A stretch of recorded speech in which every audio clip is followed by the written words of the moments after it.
나는 포도나무요 너희는 가지라. 그가 내 안에 내가 그 안에 거하면 사람이 열매를 많이 맺나니 나를 떠나서는 너희가 아무것도 할 수 없음이라. 예, 맞습니다. 주님, 우리가 주님 떠나서는 아무것도 할 수 없는 존재입니다. 그렇기에 포도나무 대신 주님 앞에 딱 붙어있는 가지가 되어 주님이 주시는 공급하는 힘으로 살기를 다시 다짐하며 주 앞에 예배합니다. 이 자리에 좌정하셔서 우리의 예배를 받아 주옵소서. 나의 힘이신 예수님의 이름으로 기도합니다. 아멘. 그 자리에 모두 일어나셔서 예배 자리로 나가겠습니다.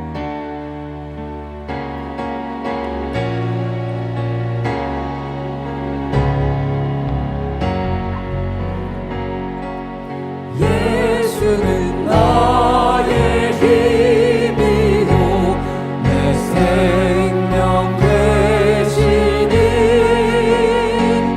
구주 예수 떠나 살면 죄 중에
자리에 앉아서 나가겠습니다.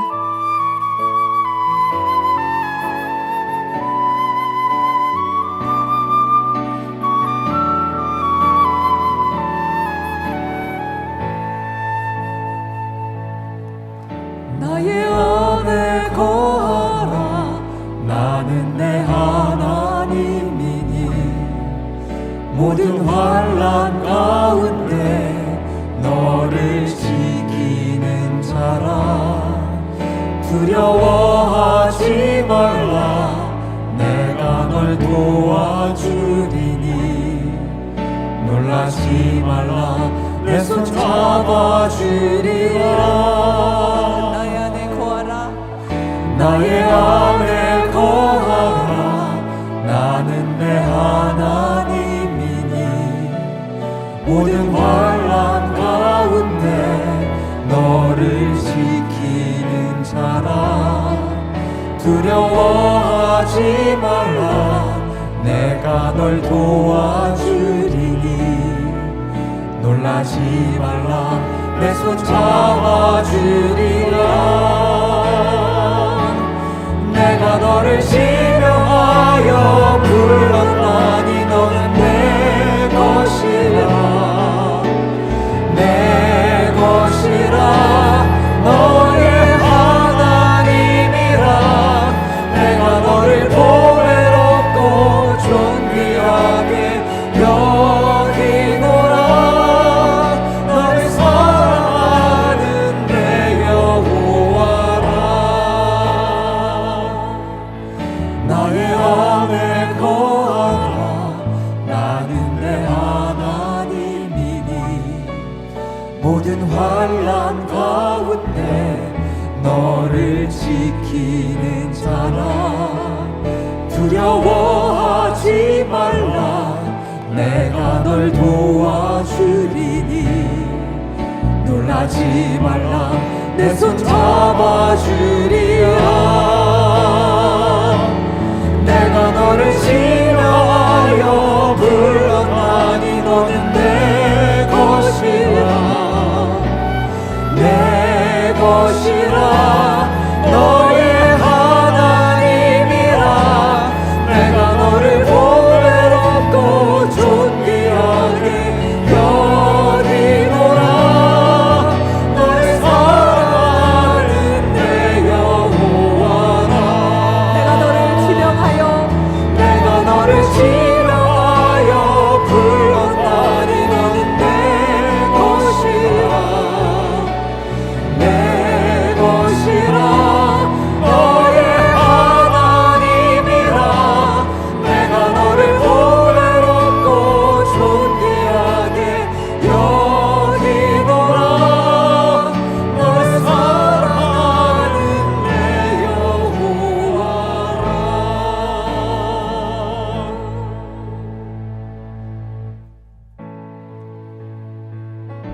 주님만이 나의 힘이십니다. 하늘 위에 어떤 것도 주님보다 높으신 바가 없습니다. 오직 주님만 사모함으로 함께 고백하겠습니다. 하늘 위에 주님 밖에 내가 사모할 자 이 세상에 없네. 내 맘과 힘이 믿을 수 없네. 오직 한 가지 그 진리를 믿네. 주는 나의 힘이요. 주는 나의 힘이요. 주는 나의 힘이요. 영원히 주를 의지하리. 주는 나의 힘이요.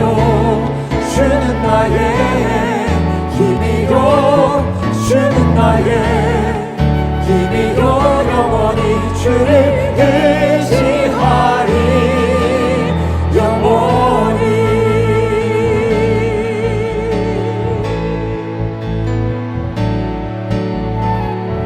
하늘 위에 주님 밖에 내가 사모할 자 이 세상에 없네. 내 맘과 힘을 믿을 수 없네. 오직 한 가지 그 진리를 믿네. 주는 나의 힘이요, 주는 나의 힘이요, 주는 나의 힘이요. 영원히 주를 의지하리. 주는 나의 힘이요, 주는 나의 힘이요, 주는 나의 힘이요. 영원히 주를 의지하리. 영원히 주는 나의 힘이요, 주는 나의 힘이요, 주는 나의 힘이요. 영원히 주를 의지하리.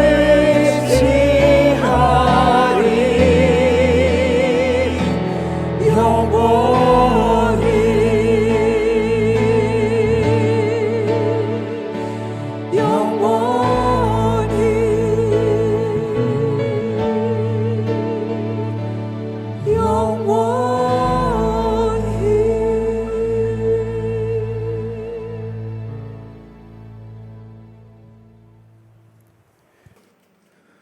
세상 유혹에 취한 저희의 영혼을 깨워 주시옵소서. 하나님의 말씀을 기준으로 선과 악을 구별하게 하시고 시험에 들지 말게 하시고 악한 생각에서 떠나게 하시옵소서. 하나님 아버지, 잘못했습니다. 용서하여 주시옵소서. 하나님께서 우리를 어떻게 살리시고 지키시고 여기까지 번성케 하셨는지를 잊었습니다. 서로 사랑하라고 하셨지만 오염된 신앙으로 그리하지 못했습니다. 하나님 아버지, 주의 얼굴을 돌리지 마시고 다시 한번 돌이킬 수 있는 기회를 주시옵소서. 회개하게 하시고 기도하게 하시고 하나님만 바라보게 하여 주시옵소서. 하나님 아버지, 24시간 멈추지 않는 아파트 기도를 시작했습니다. 베이직 성도들이 일으킨 작은 기도의 불꽃이 점점 커져서 기도의 큰 불이 되게 하시옵소서. 성령과 함께 기도하는 아파트 기도가 되게 하여 주시옵소서. 하나님 아버지, 5월은 가정의 달이고 오늘은 어버이 주일이자 어린이 주일로 지킵니다. 부모님을 공경하게 하시고 또 자녀를 사랑하게 하시고 서로 화목하게 하시고 하나님을 경외하는 가정이 되게 하시옵소서. 부모님의 신앙이 생명의 강처럼 가정에 흐르게 하시고 자녀들의 삶이 주 안에서 복되게 하시옵소서. 복 있는 사람은 악인들의 꾀를 따르지 아니하고 죄인의 길에 서지 아니하며 오만한 자리에 앉지 아니하고 오직 여호와의 율법을 즐거워하여 그의 율법을 주야로 묵상하는 자라고 하셨습니다. 저희들도 언제나 말씀을 가까이 하게 하시고 시냇가에 심은 나무처럼 철따라 열매를 맺으며 모든 일이 다 형통하는 축복을 누리는 성도가 되게 하시옵소서. 하나님 아버지, 하나님 앞에서 고개를 떨군 저희의 예배를 받아주시기 바랍니다. 그리고 하나님, 오늘 또 말씀으로 응답하여 주실 줄로 믿습니다. 예수 그리스도의 이름으로 기도합니다. 아멘.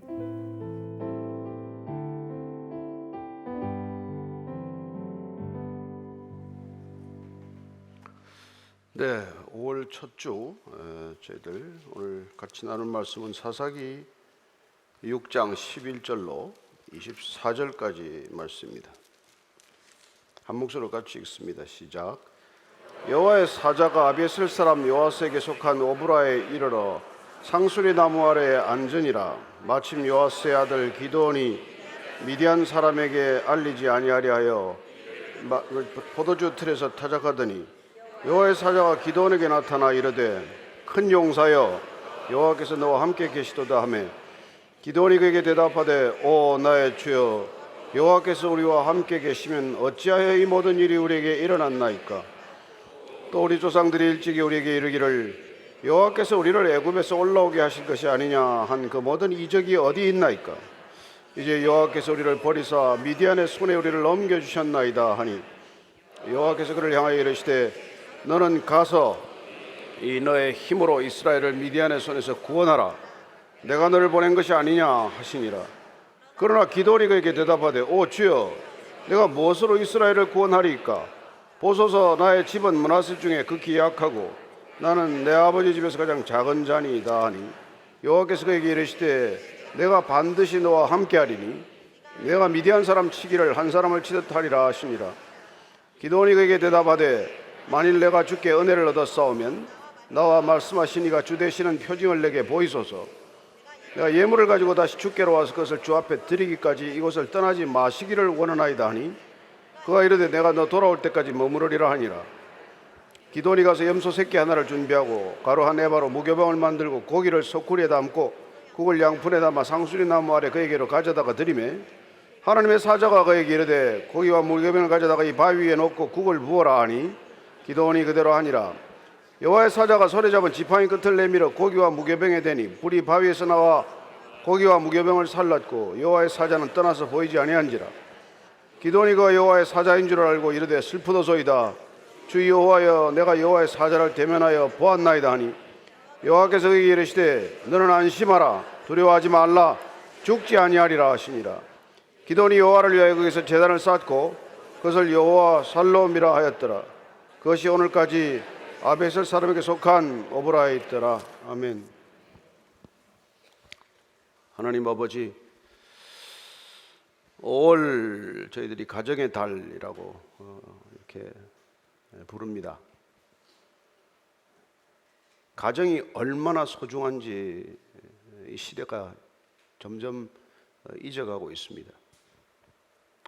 하나님께서 이 땅에 가장 먼저 주신 가정, 그 가정이 회복되기를 간절히 원하시면서 주신 교회, 이 가정과 교회가 그 거룩함, 성결함을 회복하도록 저희를 부르셨는데 가정도 주님이 원하시는 가정처럼 회복시키지 못하고 교회도 무너진 가정처럼 허물어지고 있습니다. 하나님께서 이 5월의 달에 저희들의 심령을 깨우셔서 그리스도인들의 가정을 반석 위의 가정처럼 든든히 세워주시고 그 세워진 가정들의 공동체인 교회도 하나님의 나라로 든든히 서게 하여 주옵소서. 그래야 회복된 가정과 교회를 통해서 이 땅에 참된 회복과 번영이 있게 하여 주옵소서. 예수님 이름으로 기도합니다. 아멘. 하나님께서 구원의 역사를 이루어 가시면서 쉬지 않으십니다. 하나님은 이 구원의 역사라고 하는 일을 어떻게 이루어 나가십니까? 첫째, 구원의 역사는 하나님께서 친히 일하십니다. 하나님께서 하실 수 있는 일이 구원입니다. 인간이 인간을 어떻게 구원하겠습니까? 하나님께서 친히 일하신다는 것, 하나님께서 주도적으로 일하신다는 것, 구원은 하나님으로부터 시작되는 일입니다. 하나님이 먼저 시작하시는 일입니다. 그리고 또한 이 구원의 역사는 하나님께서 사람을 통해서 일하십니다. 친히 일하시고 주도적으로 일하시고 그리고 사람과 함께 사람을 세워서 일하신다는 것, 그 얘기가 성경 얘기고 특별히 사사기 얘기입니다. 하나님께서는 부르짖는 이스라엘 백성들을 위하여 온니엘, 에훗, 그 다음에 삼갈, 여사사, 드보라, 이런 상식 밖의 사람들을 세워서 이스라엘을 구원의 길로 인도하셨고, 이제 기드온이 등장합니다. 기드온은 므낫세 지파 소속이고 그는 지극히 작은 자라고 스스로를 고백하고 있습니다. 기드온이라는 이름 뜻은 자르다, 배다, 넘어뜨리다 이런 이름이에요. 그는 그 이름대로 나중에 우상들을 베고 이 땅에 사람들이 세워놓은 그 우상들을 자르고 그 우상들을 섬기는 우상의 공동체들을 무너뜨리는 역할을 하게 됩니다. 기도원을 어떻게 부르시고 어떻게 세우시고 어떻게 그를 사사로 빚어가시는지 이제 앞으로 몇 주간 얘기를 들어볼 텐데 오늘 가서 한번 쭉 기도원 얘기를 다 읽어보시기를 바랍니다. 하나님은 왜 이렇게 지극히 평범한 사람, 아니 뭐 어떻게 보면 용기라고는 별로 찾아볼 수가 없는 이 겁쟁이 같은 사람, 무슨 이 농사나 짓고 있는 사람, 이런 사람을 사사로 세우셨는지 한번 우리가 같이 그 얘기를 지금 살펴보고자 합니다. 11절 12절이에요. 시작. 여호와의 사자가 아비에셀 사람 요아스에게 속한 오브라에 이르러 상수리 나무의 아래에 앉으니라. 마침 요아스의 아들 기드온이 미디안 사람에게 알리지 아니하려 밀을 포도주 틀에서 타작하더니 여호와의 사자가 기드온에게 나타나 이르되 큰 용사여 여호와께서 너와 함께 계시도다 하며, 사람들이 사사를 달라고 부르짖었는데 선지자를 먼저 주셨어요. 그 선지자는 와서 책망했습니다. 왜 그렇게 우상 섬기지 말라는데 우상 섬기다가 또 이 모양 이런 꼴을 당하고 있느냐. 그러나 하나님은 책망으로 끝나지 않으세요. 그리고는 이 기드온에게 찾아가십니다. 기드온 지금 뭐 하고 있어요? 수확한 밀을 타작하고 있습니다. 타작할 때는 원래 뭐 공개된 아주 넓은 장소에서 바람이 불 때 해야 돼요. 그래야 키질을 하면은 알곡이 갈라지죠. 근데 지금 이 타작을 포도주 틀에서 하고 있어요. 포도주 틀은 발로 밟아서 포도즙을 짜는 곳입니다. 약간 이렇게 내려가 있는 곳이어서 숨겨진 곳 같아요. 근데 이게 밀 타작을 지금 포도주 틀에서 하고 있습니다. 왜요? 공개된 속상에 사다가 다 빼앗길지 모르니까. 그 두려움에 사로잡혀서 지금 밀 타작을 포도주 틀에서 지금 이걸 하고 있는데 그에게 찾아왔어요. 그리고는 여호와의 사자가 기드온을 이렇게 부릅니다. 큰 용사여 여호와께서 너와 함께 계시도다. 아니 지금 뭐 이렇게 겁에 질려서 지금 숨어서 밀타작하고 있는 사람, 이 사람한테 무슨 용사여 이게 무슨 말입니까? 이스라엘에 아무리 용사가 없기로서니 겁쟁이 농부한 사람을 보고 큰 용사여 이렇게까지 부를 일이 뭐가 있습니까?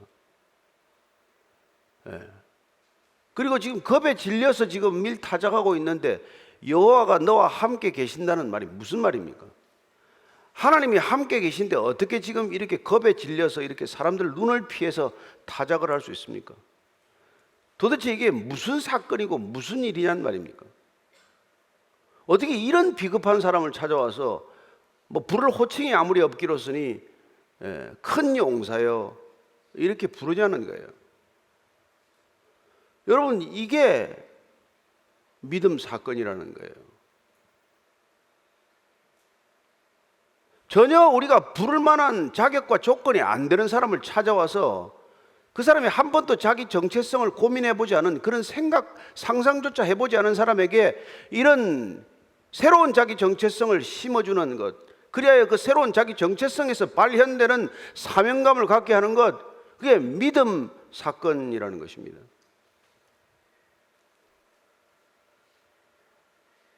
오늘 어떻게 기드온 같은 사람을 찾아와서 지금 이 난세 말이죠. 7년째 미디안 족속에 압제 신음하고 있는 이스라엘 백성들을 구원하라고 부를 사람이 없고 찾아올 사람이 없어서 그에게 왔느냐는 것입니다. 근데 여러분 이게 지금 기드온이 부름받은 상황이에요.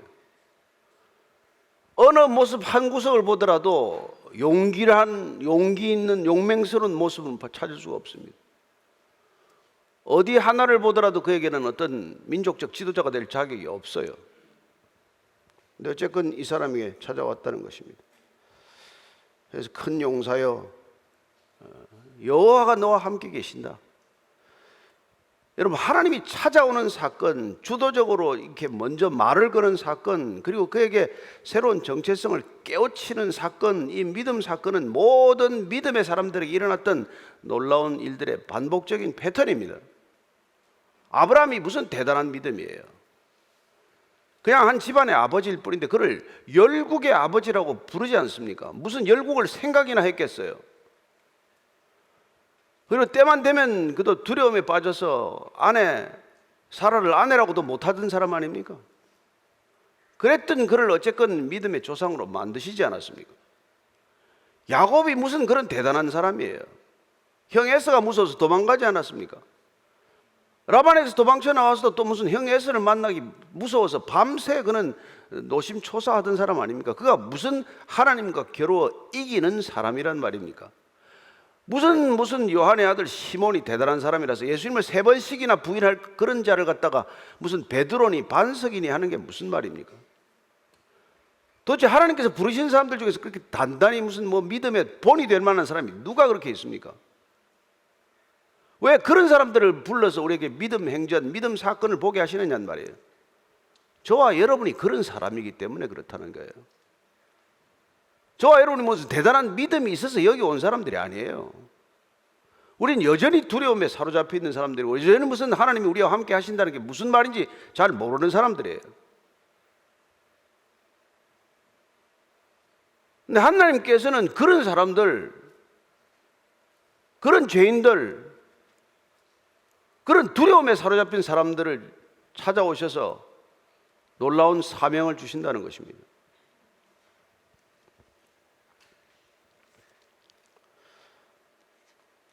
여러분, 마리아가 대단한 여인입니까? 어린애 아니에요. 근데 천사가 마리아를 찾아가서 뭐라 그럽니까? 도대체? 예? 내가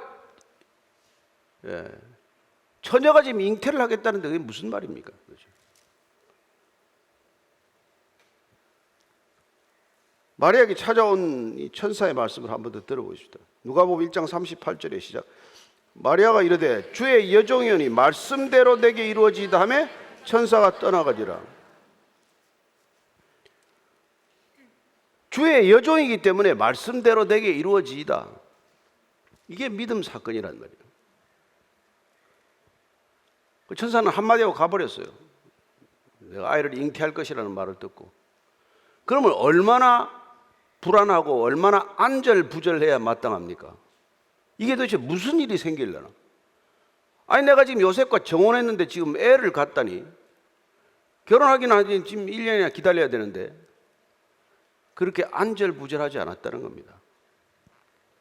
누가복음 1장 48절입니다. 시작. 그의 여종의 비천함을 돌아버리셨습니다. 보라, 이제 후로는 만세 나를 복이 있다 일컬으리로다. 이런 여러분 믿음의 찬가를 불렀다는 거예요. 나이 30, 40이 된 사람이 아닙니다. 이 여자가.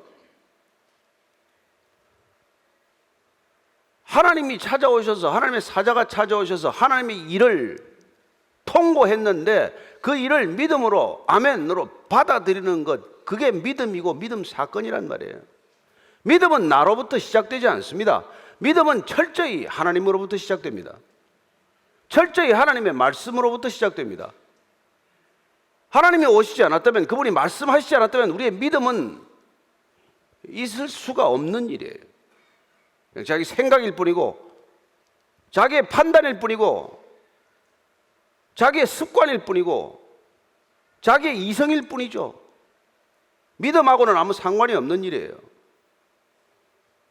그런 믿음 없어도 여러분 아이폰도 만들 수 있고 AI도 만들 수 있는 거예요. 우리는 왜 믿음을 필요로 합니까? 왜 믿어야 합니까? 우리가 믿고자 하는 믿음은 어떤 믿음입니까? 이 믿음 사건에 대한 정확한 이해가 없기 때문에 믿으나 안 믿으나 무슨 차이가 있어요? 교회 안 다니는 사람들이 훨씬 더 많은 일을 하고 더 큰 일을 하고 더 끔찍한 일을 저지르고 더 악독한 일을 저질러도 교회가 무슨 대책이 있습니까? 믿음을 모르니까, 뭐가 믿음인지를 모른 채 교회를 매 평생 다니니까 그런 거죠. 그래서 오늘 기도원 얘기를 보면서 기도원이 믿음이 있어서 찾아온 게 아니에요. 믿음의 사람으로 만들기 위해서 찾아온 거란 말이에요. 저와 여러분들이 믿음이 있어서 지금 예배를 드리는 게 아니에요. 믿음의 사람으로 만들기 위해서 이 예배 자료로 지금 부르신 거란 말이에요. 13절입니다. 시작. 기도원이 그에게 대답하되 오 나의 주여 여호와께서 우리와 함께 계시면 어찌하여 이 모든 일이 우리에게 일어났나이까? 또 우리 조상들이 일찍이 우리에게 이르기를 여호와께서 우리를 애굽에서 올라오게 하실 것이 아니냐 한 그 모든 이적이 어디 있나이까? 이제 여호와께서 우리를 버리사 미디안의 손에 우리를 넘겨주셨나이다 하니, 이 대답하는 거 좀 들어보세요. 무슨 믿음이 있습니까? 아니 저를 큰 용사라니요. 용사 다른 데 좀 가서 알아보시지. 하나님이 함께 계신데 지금 우리 민족이 이렇게 고난을 겪습니까? 얼마나 당연한 질문이에요. 아니 하나님이 우리와 함께 계시는데 어떻게 이 모든 일이 일어납니까? 이 시대도 동일하게 지금 교회 다니는 사람들이 이런 질문을 하고 있는 것이죠. 어떻게 하나님이 우리의 주님이시라면 어떻게 이 사회가 이렇게 불의와 불법, 부조리와 불합리, 이런 부정과 부패가 만연할 수 있습니까? 이게 하나님이 계시다는 증거입니까? 우리는 그렇게 묻겠죠. 이 나라만 이 모양입니까? 북한은 몇 년째 지금 저러고 있습니까? 온 세계가 지금 마치 썩어 문드러진 데가 고름골마 터지다 터지고 있는 거 아닙니까? 이게 하나님이 살아계신 증거입니까? 동일하게 우리는 이런 질문을 하고 있는 것이죠. 하나님이 계신데, 아니 그것도 무슨 뭐 애굽에서 불러내셔서 가나안 땅에 들어오게 하셨다면서요. 수많은 기적을 베푸셨다면서요. 근데 그 모든 기적이 다 어디 있습니까? 그 기적의 흔적이 지금 어디 있습니까? 하나님께서 그렇게 출애굽부터 지금 가나안 땅까지 이끌어왔다는 그 수많은 기적들의 흔적이 지금 어디 남아 있습니까? 그 기적의 흔적이 남아 있다면 우리가 미디안 족속들에게 7년째 이렇게 압제를 받아서 숨도 못 쉬고 농사도 못 짓고 농사 지어봐야 다 뺏기는 이런 현실을 허락한 게 하나님의 기적입니까? 이런 신앙의 갈등, 고민, 질문, 어느 시대나 있는 질문이에요. 왜 믿는 사람들에게 이런 일이 일어납니까? 왜 믿는 자들에게 좋지 않은 일이 이렇게 많습니까? Why do bad things happen to good people? 뭐 이런 질문이에요. 왜 안 좋은 일이 우리 믿는 사람에게 일어납니까? 왜 우리를 미디안의 손에 넘겨주셨습니까? 이게 기적을 베푸신 증거입니까? 이게 지금 기도원에게 찾아온 여호와의 사자에게 항변하는 얘기예요. 그런 내게 와서 지금 나를 무슨 뭐 큰 용사여 여호와와 함께 계신다. 그냥 내버려 두세요. 내 살다 가는 방식대로 살다 갈 테니까 조용히 살게 해주세요. 그러겠죠. 지금 우리에게 찾아와서도 이런 얘기를 하면 지금 저와 여러분들이 그렇게 답하지 않겠습니까? 용사여 하나님이 내와 함께 계신다. 아이고 그러겠죠. 뭐 함께 계시면 일이나 좀 풀리게 해주세요. 함께 계시면 병이나 좀 낫게 해주세요. 함께 계시면 부부 관계나 좀 회복되고 애들이나 좀 집에 돌아오게 해주세요. 그러겠죠.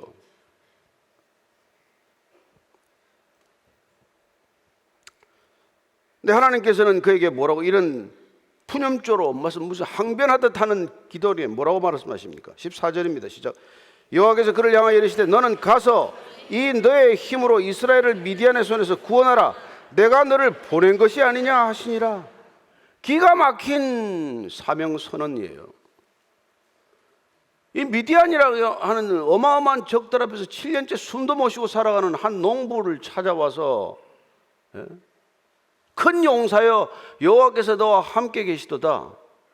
그러는 두 가지 사실을 마치 기정사실로 상정하듯 두 가지 기정사실 아래서 다시 말씀하고 계십니다.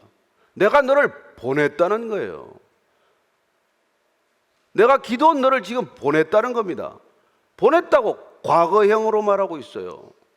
이 모든 능력을 내게 주었다는 겁니다. 무슨 타작하는 능력? 숨어서 지금 좀 사람 눈을 피해서 타작하는 능력, 이런 능력 주었다는 겁니까?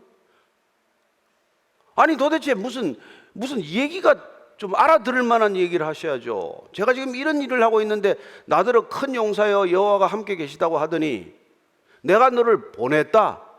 내가 내게 이 모든 능력을 주었다.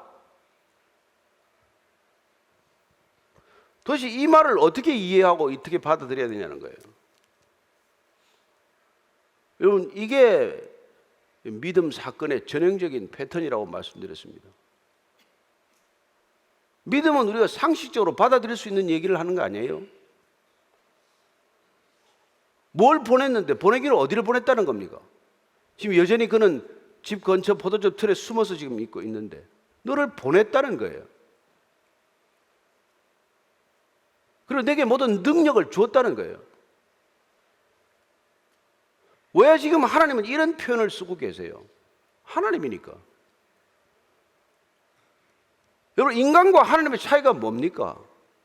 인간은 여기 이 순간 여기 있는 거예요. 우리의 시간과 우리의 공간은 하나님의 시간과 하나님의 공간과는 겹치는 부분도 있지만 대부분 안 겹치기 때문에 어렵단 말이에요. 우리는 현재에 있습니다. 그러나 하나님은 동시에 현재와 미래에 계십니다.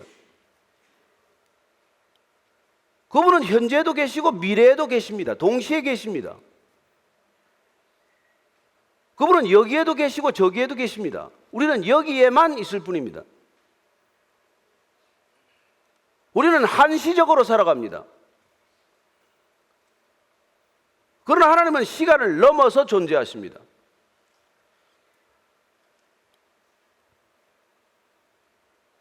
여러분, 이 간극을 어떻게 채우냐는 말이에요. 우리는 그냥 눈이 두 눈으로 두 귀로 듣고 볼 뿐이에요. 우리가 보고 듣는 건 얼마나 제한되어 있습니까? 우리가 본다고 하나 뭘 봅니까? 얼마나 많은 것을 못 봅니까? 미시의 세계를 봅니까? 거시의 세계를 봅니까? 그나마 현미경이나 망원경이 생겨서 뭐 저 넘어 무슨 뭐 은하수 넘어도 좀 보기도 하고, 예? 무슨 박테리아니 뭐니 무슨 이런 것들 좀 보기도 하지만 뭐를 본대? 본다고 하나 뭘 봅니까? 그래서 무슨 원자를 쪼개고 분자를 쪼개고 무슨 쿼커를 쪼개서 보니까 뭐가 있냔 말이에요. 뭘 본다고 하나 뭘 보는 겁니까? 따라서 우리가 보는 두 눈, 두 시선, 우리가 듣는 두 귀, 여기에 제한되어 있는 우리로서는 귀가 무수하고 눈이 무수한 하나님을 이해할 길이 없단 말이에요. 다 보고 계신다는 말을 우리가 이해할 수 없단 말이에요. 다 알고 계신다는 말을 이해할 수 없단 말이에요. 이해할 수 없는 것을 믿는 걸 보고 세상은 돌았다 그러겠죠. 근데 우리는 현재와 미래와 한시와 유한과 무한의 동시에 계신 하나님을 이해할 길이 없기 때문에 우리의 능력 밖의 일이기 때문에 우리는 믿음이라는 고리로 그분과 연결되기를 원할 뿐이란 말이에요. 믿음만이 그분과 우리가 연결되는 고리란 말이에요. 그래서 그분은 우리들은 믿으라고 그런단 말이에요. 그리고 믿음으로 반응하는 걸 순종이라고 말하는 거란 말이에요. 그분이 요구하는 건 우리의 자격이 아니에요. 우리의 능력이 아니에요. 우리의 조건이 아니에요. 그런 건 하나님한테는 아무짝에도 쓸모없는 거예요. 내가 내 혼자 힘으로 할 수 있으면 내 혼자 해보라는 겁니다.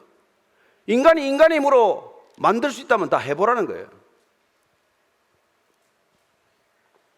점점 더 거대한 세상을 만드는 것 같습니까? 점점 복잡한 세상을 만들 뿐이에요. 점점 불안한 세상을 만들 뿐이에요. 점점 살기 어려운 세상을 만들 뿐입니다.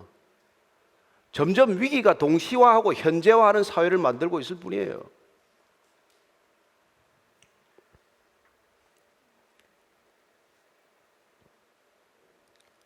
우리에게 그런 많은 기적을 베푼다는데 어디 계십니까? 야, 내가 너한테 이미 너를 불렀거니와 내게 능력을 주었다는 거예요. 이 믿기겠습니까?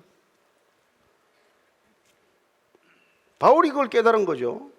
바울이. 그래서 나는 할 수 있다고 생각하고 살았던 사람이에요. 모든 게 내 능력으로 가능하다고 살았던 바울이 하나님을 만나서 뭐라고 고백합니까? 4장 13절 빌립보서 시작.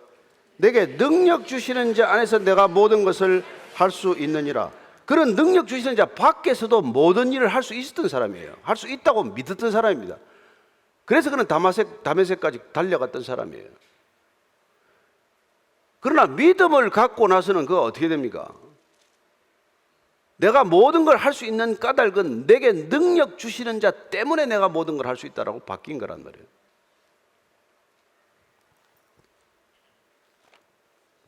내게 능력 주시는 자 안에서 내가 모든 일을 할 수 있기 때문에 무슨 일을 하건 그건 내가 한 것이 아니라 하나님이 하시는 일을 한 것뿐이란 말이에요. 여러분, 이 믿음의 역설, 신앙의 간극, 이걸 우리가 받아들이고 이걸 우리가 몸에 체득하지 못하면 아무 믿음이 없는 거나 마찬가지예요. 믿음 없는 것만도 못해요. 잘못 믿는 게 얼마나 무서운 일입니까? 얼마나 많은 그리스도인들이 잘못 믿다가 여러분 지옥 가겠어요. 천국 가는 줄 꿈엔들 의심하지 않다가 눈 떠보니까 이게 천국은커녕 지옥에 있는 사람이 얼마나 많겠어요. 얼마나 많겠어요. 소름 끼치는 일 아닙니까? 믿음과 아무 상관없이 살고는 믿고 살았다고 생각하는 사람들이 얼마나 많습니까? 바울이 그걸 깨닫고는 소름이 끼친 것이죠. 그래서 그는 여러분 더 이상 나를 강하게 해달라고 기도하지 않는 사람이 된 거예요. 인간이 강해봐야 아무 소용이 없다는 걸 알게 된 거니까. 능력 더 달라고 아무 할 이유가 하나도 없다는 걸 아는 것이죠. 3번 기도해보고 포기한 거 아닙니까? 고린도후서 12장 9절 10절 읽습니다. 시작. 나에게 이르시기를 내 은혜가 내게 족하도다. 이는 내 능력이 약한 데서 온전하여짐이라 하신지라. 그러므로 도리어 크게 기뻐함으로 나의 여러 약한 것들에 대하여 자랑하리니 그리스도의 능력이 내게 머물게 하려 함이라. 그러므로 내가 그리스도를 위하여 약한 것들과 능욕과 궁핍과 박해와 곤고를 기뻐하노니 이는 내가 약한 그때에 강함이라. 내가 약해야, 강해지려고 하지 말아야, 그래야 하나님께서 일하신다는 걸 안 거죠. 내가 일하겠다고 설치지 않아야 하나님이 일하신다는 걸 깨달은 것이죠. 그가 열심히 일한다고 설치고 다닐 때는 스데반이나 돌로 쳐 죽이고 체포영장이나 받아서 사방을 돌아다니기나 더 했습니까? 그러나 그가 지실로 약해졌을 때 사방에서 얻어맞고 터지고 감옥에 가고 돌에 맞고 그랬을 때 탄생한 게 교회 아닙니까? 그래서 가는 곳마다 교회가 탄생한 거 아니에요? 강해져서가 아니라 바울이 약해졌을 때.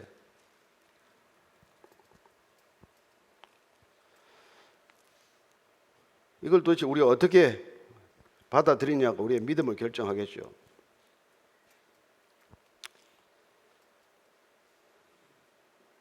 그래서 지금 여호와께서 너 가서 너의 힘으로 미디안의 손에서 구원하라. 아니 무슨 온니엘이나 싸움이나 해봤다고 치고 드보라는 바락을 불러서 무슨 전쟁이나 할 준비는 할 수 있지만은 무슨 기드온이 언제 싸움을 농사 짓다가 싸움할 일이 있습니까? 무슨 근데 구원하라는 거예요. 구원하라.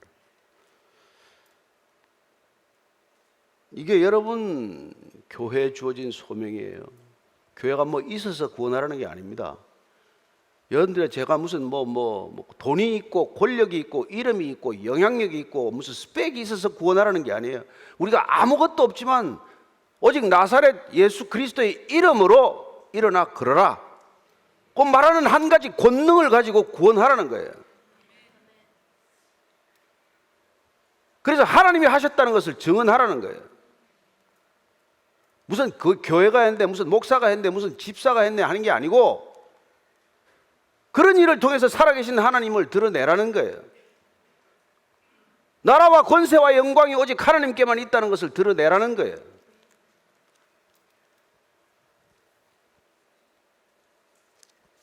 교회 좀 다닌다고 잘났다는 게 아니라 그렇게 하라는 겁니다. 15절 16절이에요. 시작. 그러나 기드온이 그에게 대답하되 오 주여 내가 무엇으로 이스라엘을 구원하리까? 보소서 나의 집은 므낫세 중에 크게 약하고 나는 내 아버지 집에서 가장 작은 자이니이다 하니 여호와께서 그에게 이르시되 내가 반드시 너와 함께하리니 내가 미디안 사람 치기를 한 사람을 치듯 하리라 하시니라. 이것도 말도 안 되죠.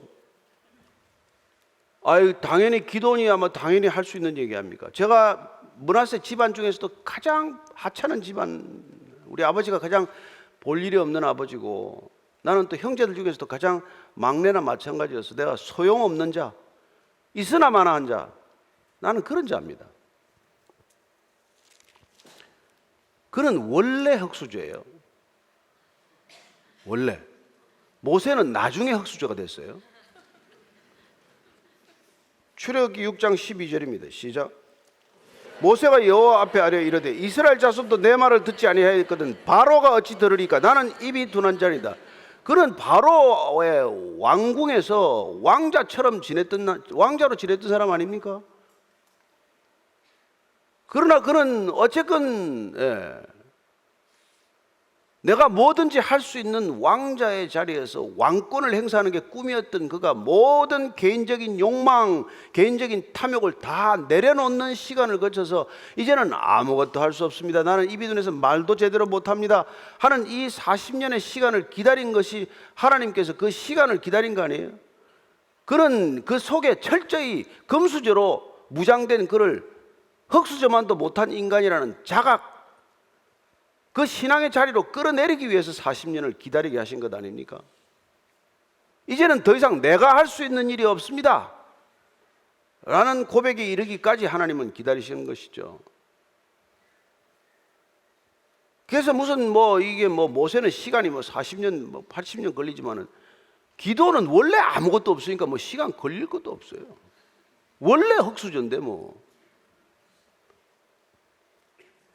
그래서 여러분들은 아무것도 없는 게 너무 쓰임받을 좋을 기회예요. 여러분들 정말 깨질 시간도 필요 없고 낮아질 시간도 필요 없고, 원래 낮은데 뭘 더 낮아져. 물론 너를 불렀다 이거만, 아 그래요? 내가 이미 너한테 주었다, 아 그래요? 그것만 받아들이면 돼. 그래서 17절 18절 기도원이 이렇게 대답합니다. 시작. 기도원이 그에게 대답하되 만일 내가 주께 은혜를 얻었사오면 나와 말씀하시니까 주 되시는 표징을 내게 보이소서. 내가 예물을 가지고 다시 주께로 와서 그것을 주 앞에 드리기까지 이곳을 떠나지 마시기를 원하나이다 하니 그가 이르되 내가 너 돌아올 때까지 머무르리라 하니라. 여러분, 이 한 걸음이 얼마나 위대한 믿음의 걸음인지 몰라요. 아, 당신이 하나님께서 온 사자 맞습니까? 그러면 내가 하나님께 예물을 드려야죠. 이거는 여러분 믿어보겠다고 하는 마음의 변화, 태도의 변화를 말한단 말이에요. 한번 믿어보겠습니다가 아주 중요한 결정이라는 것을 기억하십시오. 원래 믿는다는 사람들은 이런 마음의 태도의 변화가 없어요. 불쌍하게도 안타깝게도 원래 모태신앙인들은 이게 없단 말이에요. 근데 신앙이 없는 사람은 한번 믿어볼까? 이 하는 작은 마음의 변화는 여러분 자기로부터 비롯된 게 아니란 말이에요. 그게 하나님이 일으키는 가장 소중한 변화고 그 첫걸음 한번 믿어볼까? 여러분 이거야말로 가장 위대한 신앙의 첫걸음이라는 것을 기억하십시오. 그래서 우리가 자꾸 이제 교회 한번 가보자, 교회 한번 가보자 그러면 내가 딱 3번만 따라갈게. 이게 엄청난 믿음의 변화란 말이에요. 여러분 하나님은 그 변화를 중요한 믿음의 사인으로 보신단 말이에요. 왜? 하나님은 하나님의 믿음을 부어주는 게 목적이에요. 인간 내가 가지고 있는 믿음이 아니라 내가 부어주는 믿음, 내가 믿음이라고 인정하는 나의 믿음을 내게 심어주는 것, 그게 하나님의 가장 큰 목적이에요. 믿음을 심어주는 것, 바른 믿음을 심는 것. 근데 그건 원래 자기 믿음이 없어야 잘 된단 말이에요. 어줍지 않은 자기 믿음을 가지고 있으면 그 믿음이 안 들어간단 말이에요.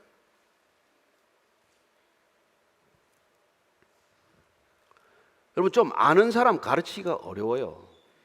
우리 잠비아에서 재봉틀 배우겠다고 4사람이 왔는데 제일 힘든 사람이 제일 오래 재봉한 사람이야. 30년 재봉사야. 줄도 빼뚤빼뚤 못하면서도 절대로 자기 고집을 꺾지 않아. 제일 잘 배우는 사람은 이때까지 제일 재봉틀 경력이 짧은 사람이 제일 잘 배우는 거예요. 모태 재봉사는 재봉이 안 돼. 절대로 재봉이 안 돼.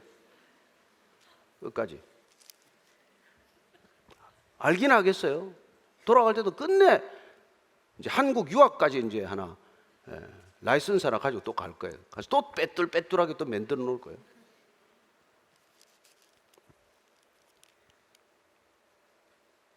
저는 여러분들이 모태 재봉사가 안 되기를 바랍니다. 그래서 제일 좋은 말이에요. 나의 믿음 없음을 도와주소서. 이걸 하나님이 그렇게 좋아하신단 말이에요. 나의 믿음 없음을 도와주소서.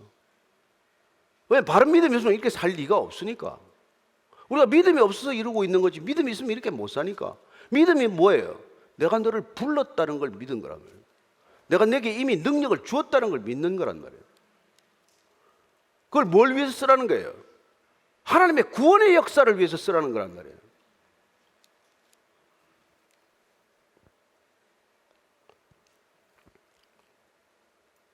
내가 하나님 믿어볼까? 하나님이라면 그럼 예배를 드려야 되는데, 그럼 잠깐 내가 가서 예물 가지고 올 때까지 좀 기다리시오. 그랬더니 하나님께서 기다려 주신다고. 하나님은 그 믿음의 수준을 아주 존중하십니다. 하나님은 바른 믿음에 싹이 트면 그 싹을 어떻게든지 싹이 트게 하기 위하여 아주 그때는 조심조심 다루신단 말이에요. 하나님 보고 기다려요. 그래, 기다릴게. 그 자리에 있어야 돼요. 가지 마세요. 그럼 그냥 있는 거 아니에요. 그래서 19절에서 21절까지 기돈이 가서 염소 새끼 하나를 준비하고 가루 한 네바로 무교병을 만들고 고기를 솥구리에 담고 국물 양푼에 담아 상수리 나무 아래 그에게로 가져다가 들이매 하나님의 사자가 그에게 이르되 고기와 무교병을 가져다가 그 이 바위 위에 놓고 국을 부으라니 기돈이 그대로 하니라. 여호와의 사자가 손에 잡은 지팡이 끝을 내밀어 고기와 무교병에 대니 불이 바위에서 나와 고기와 무교병을 살랐고 여호와의 사자는 떠나서 보이지 아니한지라. 불이 나왔다, 재물을 살랐다, 예물을 받으셨다는 뜻이에요. 기도원의 예배를 받으셨다는 겁니다.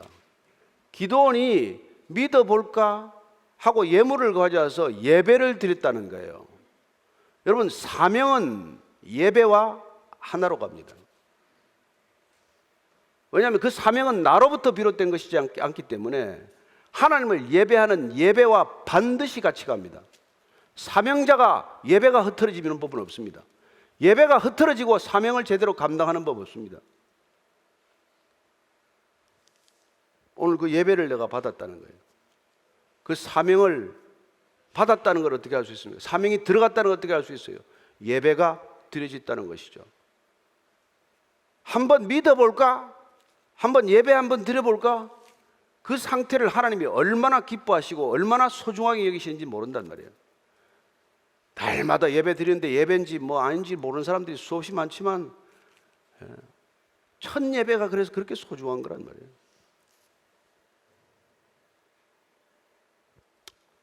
뭐 여호와의 사자는 보이지 않습니다. 22절 23절이에요. 시작. 기도원이 그가 여호와의 사자인 줄 알고 이르되 슬프도소이다. 주 여호와여, 내가 여호와의 사자를 대면하여 보았나이다니 여호와께서 그에게 이르시되 너는 안심하라, 두려워하지 말라, 죽지 아니하리라 하시니라. 여호와의 사자 맞네. 이분 불을 보내가지고 이거 지금 다 살라버리니까 확실히 예배를 받으시는데, 그럼 내가 여호와를 본 거 아니에요? 하나님의 사자를 보았으니 곧 하나님을 본 것인데, 이스라엘 백성들에게 잘 알려진 사실 하나는 여호와를 직접 보고 살 자가 없을 것이라는 거 아니에요? 이건 다 뭐 들어서 아는 말 아니에요? 난 죽었네 있네. 내가 여호와를 보았으니 나는 이제 살 길이 없네. 근데 이게 지금 하나님께서 그 어리고 어린 믿음에 싹이 터서 일껏 예배를 드리고도 해결되지 않은 두려움의 문제를 안심시켜 주신단 말이에요. 그리고는 이런 놀라운 보증을 하세요. 두려워하지 말라, 죽지 아니하리라. 두려워하지 말라, 죽지 아니하리라. 이 음성이 오늘 저와 여러분에게 들리게 되기를 바랍니다. 여러분, 사명은 여기서 시작이 되고 신앙은 여기서 시작이 되고 예배는 여기서 시작이 돼요. 두려워하지 말라, 죽지 아니하리라. 죽음이 왜 왔습니까? 죽음에 대한 두려움이 왜 생겼습니까?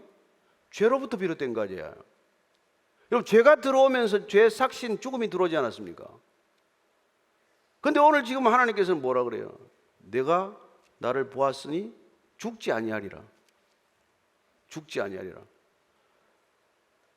저는 저와 여러분들이 예배를 드릴 때마다 죽지 않는 새 생명이 늘 저희 안에서 왕성하게 살아 꿈틀거리게 되기를 바랍니다. 그래야 여러분 죽음의 덫에 걸려있는 세상에 나가서 두렵지 않단 말이에요.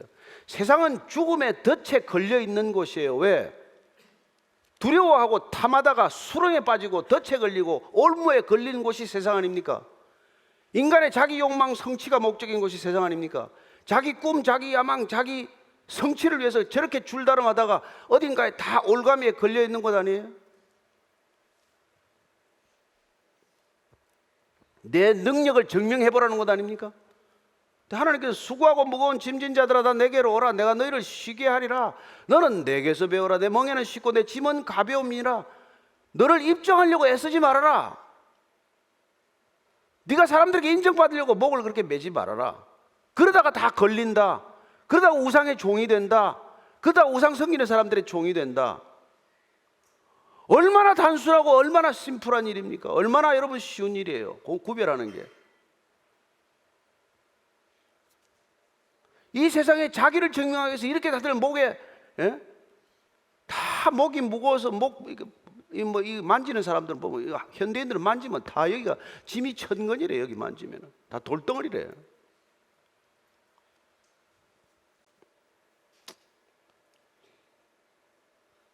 두려워하지 말라. 죽지 아니할 것이다.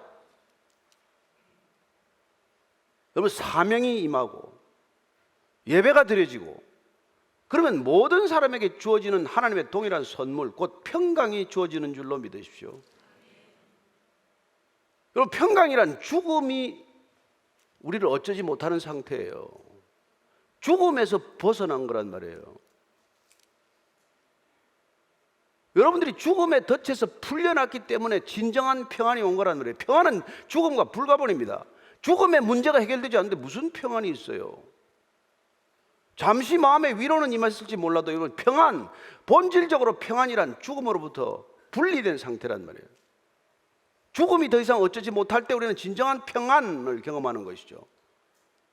하나님께서 지금 기도원에게 두려워하지 말라. 이제 죽음을 두려워하지 말라는 거예요. 죽음이 내게서 떠났다는 거예요.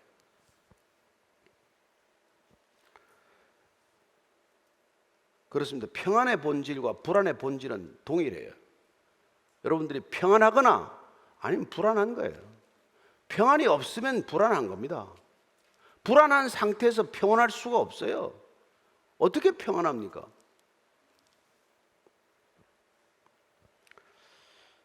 그래서 기도원이 24절입니다. 시작. 여호와를 위하여 거기서 제단을 쌓고 그것을 여호와 살롬이라 했더라. 그것이 오늘까지 아비에셀 사람에게 속한 오브라였더라.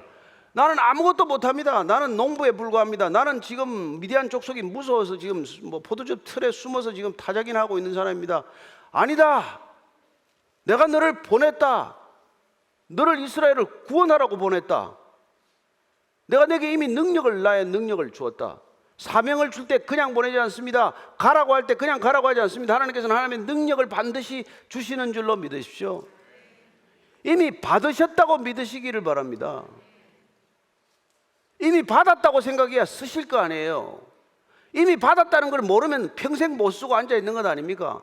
백지수표 받고 그 백지수표 집에다가 무슨 창 구멍 뚫린 데 바른 사람 얘기 들었죠? 모르면 그렇게 사는 거죠. 그 수표가 뭔지 모르면. 백지수표를 받고 그게 여러분 창문 틈이나 막을 종입니까? 그래? 하나님이 여러분들을 뭘 하라고 보냈는지 무슨 능력을 주는지 모르기 때문에 여러분들 맨날 삼성 SK 가가지고 KT 가가지고 핸드폰 하나 주세요. 신품 나왔습니까?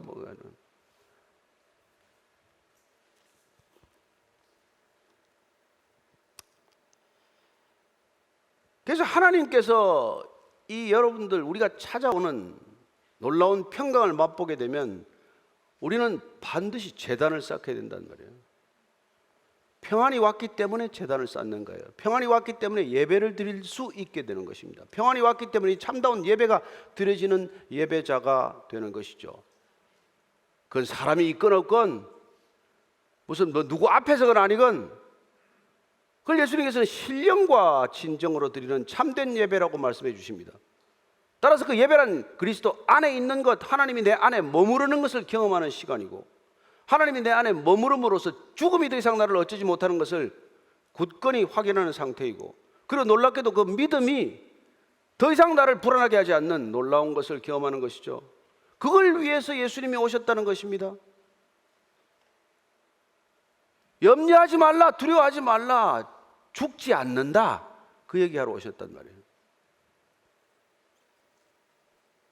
요한복음 14장 27절이에요.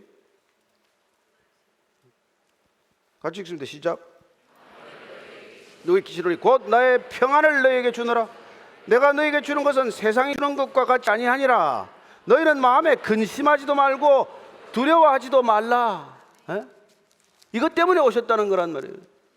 이것 때문에 십자가 지시고, 이것 때문에 부활하시고, 이것 때문에 중보하시고, 이것 때문에 우리를 찾아오시고, 이것 때문에 날마다 우리에게 말씀하시는 분 아닙니까? 세상이 줄 수 없는 평안을 주시기 위해서. 그래서 올해 우리가 받은 말씀은 뭡니까? 14장 1절입니다. 시작. 너희는 마음에 근심하지도 말라. 하나님을 믿으니 또 나를 믿어라. 믿어라. 믿음이 없이 어떻게 우리가 이 사태를 이겨냈습니까? 앞에 무슨 일이 올지 모르는데 한국만 잘한다고 될 일입니까? 아시아권만 잘하면 되는 일입니까? 온 세계가 지금 불길에 붙어서 불이 지금 어디서부터 터지고 있는지가 지금 보이지 않습니까? 세상의 사방에서 불길이 치솟고 있는데, 여러분, 이 불안한 세상, 이 세상에서 뭘 여러분들이 하고 이 마지막 시대 준비를 하시려고 합니까? 무슨 일을 하면서 여러분들이 마지막을 맞으려고 하십니까? 제가 잠깐 어디 갔다 오면서 비행기를 타고 들어왔는데 한 40분 동안 비행기가 흔들리는 거예요. 기내 서비스하다가 올스톱 됐어요. 물도 쏟아지고 뭐 난리도 아니에요. 그래도 목사니까 기도해야 되잖아요. 바울처럼 기도했습니다. 주님, 제가 로마에 가서 서지는 않을 망정 베이직교회 가서 주일 서야 됩니다. 저와 함께하는 이 모든 여행객들이 안전하게 인천공항에 도착하게 해주십시오. 기도 들어주셨습니까? 안 들어주셨습니까? 아시네. 근데 그 기도를 하면서 내가 한 가지 생각이죠. 기내 서비스 받으면 뭐합니까? 비행기 떨어지면 뭐 기내에서 좀 좋은 음식 먹고 뭐 에코노미에서 뭐 앉아가고 뭐 비즈니스 앉아가고 그 무슨 소용이 있습니까? 비행기가 안전하게 착륙하는 거 말고 무슨 중요한 게 있습니까? 여러분, 인생에 뭐가 중요해요? 1등석, 비즈니스석, 에코노미석 하나도 중요하지 않아요. 비행기가 안전하게 도착하는 거란 말이에요. 여러분, 어느 교회 다니는 거 중요하지 않아요. 무슨 직분 중요하지 않아요. 여러분들 헌신, 헌금 하나도 중요하지 않아요. 예수님 아십니까? 거듭나셨습니까? 바로 앉아서 그분 앞에 설 수 있습니까? 마지막에 착륙해야 될 거 아니에요. 마지막에 착륙해야 될 거 아니에요. 그거 하나만 머리에 있으면 될 거 아닙니까? 무슨 신앙이 그렇게 복잡합니까? 무슨 그렇게 신앙이 힘듭니까? 주님 앞에 잘 착륙하면 되는 거지. 그 한 가지만 생각하십시오. 복잡한 생각하지 마. 하나님하고 무슨 뭐 딜할 일이 있습니까? 거래할 일이 있습니까? 무슨 뭐 그분 앞에서 여러분들 뭐 이것 달라 저것 달라 할 게 뭐 있어요? 여러분들 제일 잘하는 기도가 그냥 주기도문이에요. 사실은 완벽한 기도문입니다.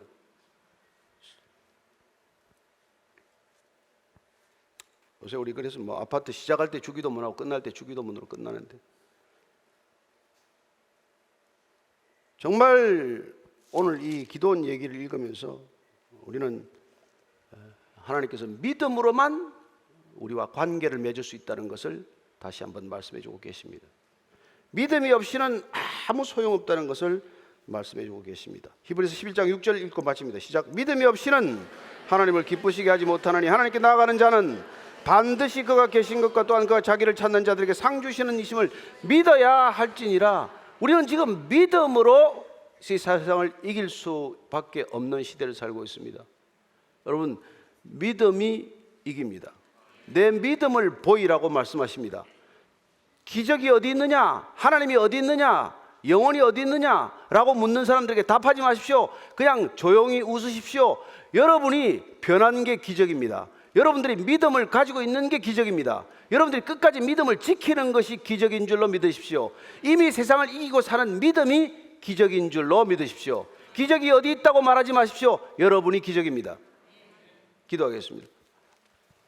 하나님 아버지, 세상은 처음부터 끝까지 하나님을 비웃습니다. 조롱합니다. 하나님을 믿는 하나님의 백성들을 박해합니다. 하나님을 믿는 하나님의 백성들을 조롱합니다. 그러나 하나님 당황하지 않겠습니다. 하나님 절대로 굴복하지 않겠습니다. 당당히 맞서겠습니다. 거부할 걸 거부하고 싸울 것 싸우고 당당히 맞설 걸 싸우게 하여 주시옵소서. 주님, 이 마지막 시대에 저희들이 믿음을 지킬 수 있도록 도와주시고, 믿음 없음을 도와주시고, 믿음을 붙들도록 도와주시고, 믿음과 함께 승리하도록 도와주시옵소서. 아멘. 이미 승리한 믿음 끝까지 지키는 믿음의 거인들이 되게 하여 주옵소서. 믿음의 큰 용사들 되게 하여 주시옵소서. 예수님 이름으로 기도합니다. 아멘. 일어나 찬양하시겠습니다.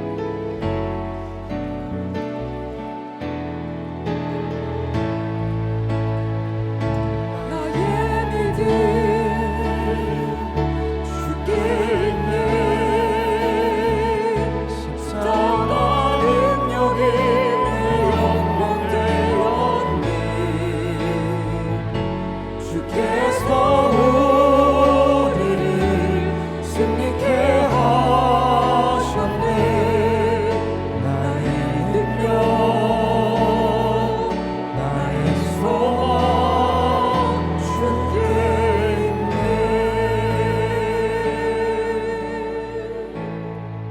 믿음 주님, 우리의 모든 소망은 오직 주께만 있을 뿐입니다.